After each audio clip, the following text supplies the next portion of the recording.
Black power usually means something to do with a resistance or a fighting against an oppression, while white power usually means the opposite. It means oppression, right? There's nothing wrong with saying white power if the meaning behind it is that you're just proud to be who you are. But I think that the historical context that sits behind it is why people have an issue with it. One of the distinctions you're making between white power and black power is that black power is about pushing against oppression and things like that.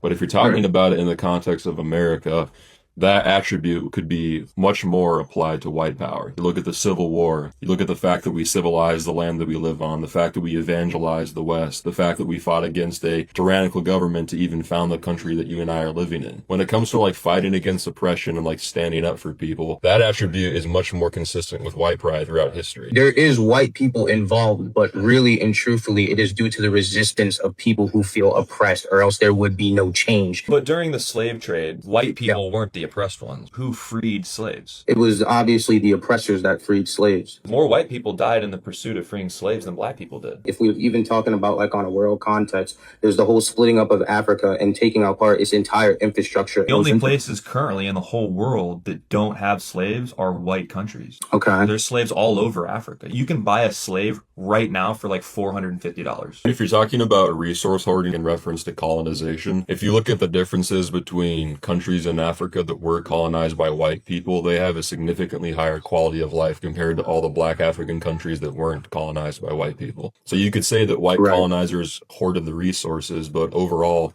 the black people in the colonized countries have a better quality of life overall. It's beautiful to see people having civil discourse in such a calm manner.